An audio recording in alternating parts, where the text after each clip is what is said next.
Hello everyone, welcome to my first blog. તો આજે સવારમાં અમારી સવારી ક્યાંક જઈ રહી છે. છેક સુધી સાથે રહેજો તો ખબર પડશે કે અમે લોકો ક્યાં જઈએ છીએ. તો બધાથી પહેલાં તો અમે બધા બહુ ભૂખા થઈ ગયા અને પેટનો ખાડો તો પૂરવો જ પડે. તો પેટનો ખાડો પૂરવા માટે અમે આ ગાંઠિયા ખાવા માટે પહોંચી ગયા છીએ. અને આ બધા ગાંઠિયા ખાઈને ફરી પાછા ગાડીમાં બેસી ગયા છે.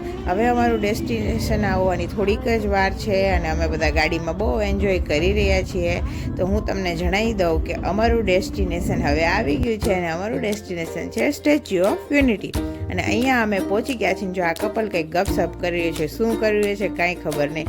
અને આ મારો નાનો તારક મહેતા ઉલ્ટા ચશ્મા પહેરીને ક્યાં જાય છે ને એને ખુદ નહીં ખબર નથી, પણ ચાલ્યો જ જાય છે.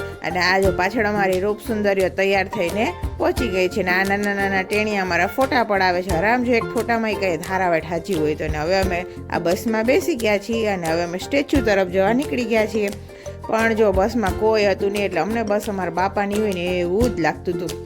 અને બસની બહારનો નજારો પણ કંઈક અદ્ભુત જ હતો. તો જોવાની બહુ મજા આવતી હતી. હવે અમે સ્ટેચ્યુની સાવ નજીક પહોંચી ગયા છીએ અને અહીંયા જો બધા છે ને સરસ મજાના ફોટા પડાવતા હતા. તો મને થયું કે લાવ હું પડાવી લઉં, હું શું કામ એકલી બાકી રહી જાવ એમ. તો ફોટા પડાવવાના હવે ટિકિટ લઈ અને હવે સ્ટેચ્યુમાં જવા માટે નીકળી ગયા છે. તો ફરી પાછા બધા છે ને આ છે ને વ્હીકલ જેવી સુવિધા ત્યાં હતી ને તો એમાં બધા ગોઠવાઈ ગયા, કેમ કે હાલવાના તો બધાય ચોર જ.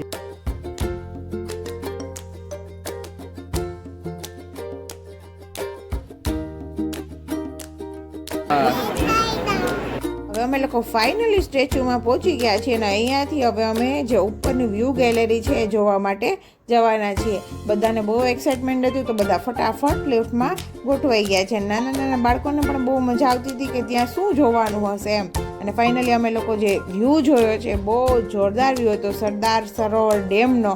અને જો તમારે લોકોને પણ આ આહલાદક અનુભવ લેવો હોય તો જરૂરથી સ્ટેચ્યુ ઓફ યુનિટીની વિઝિટ કરજો.